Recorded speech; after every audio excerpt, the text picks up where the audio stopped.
everybody, are you doing well? I am fine and I am well. I actually thank God for just His peace and His joy.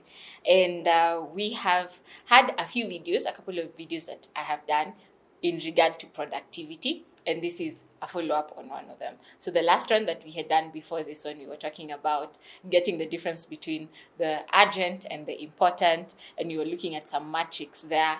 You can check it out. So today, I'll actually be talking about routines. Now, when we were younger, for the people who've done the 844 system, every time you'd walk into the classroom, there was a manila paper that used to have a timetable.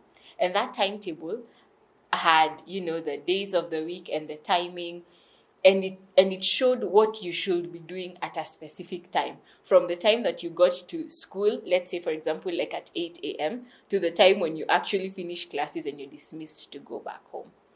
And it was easy. It was easy because that manila paper, as it was, would communicate what you ought to have been doing at that time.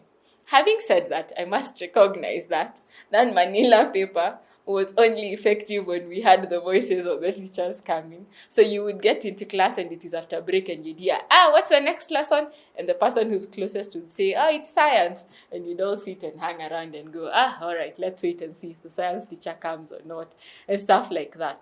But ideally, the purpose of that timetable was so that if you know it is time for science, whether the teacher comes or not, you have the discipline that is in that routine that has been written down for you to get out your science book and either be reading about science or doing something to do with science as the teacher comes, so that whether the teacher comes or not, you have done something about science. Well, I came to find out about that when I was long done with the 844 system. So I was talking about routines.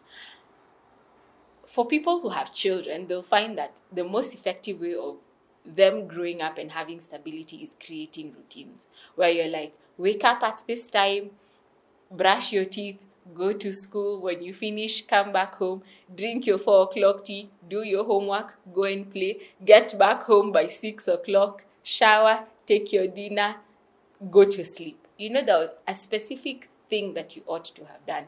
However, when we grow older, the liberty of forming routines is left to us. But because it is not a discipline that we carry on, we find ourselves time just going. There are things you need to do, but because there is no specific allocated time to do them, they don't get done. And so one of the ways that you can improve your productivity is by creating a routine. You can start with something basic, like you wake up at this time, you do this, from this period to this period, you're supposed to be doing this. It helps a lot. But now, you don't just leave it at creating the routine. You actually push yourself to make sure that you're following that routine. At one point, I had a routine. I wrote like that timetable. I had made it in the house. And I used to feel very, very successful when I knew this is a time for my devotion. And I know my devotion is set from this time to this time.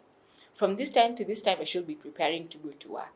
I am at work from this time to this time. And even at work, if it is possible for you to say, especially for repetitive tasks, you can say, when I come in, the first 10 minutes, I do this. The next 30 minutes, I do this.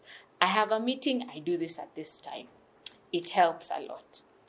A challenge, take it up. Let me know if it works for you. And if it has worked for you, please encourage others, because at the end of the day, part of us being called to be excellent and diligent requires that we use our time well for God's glory.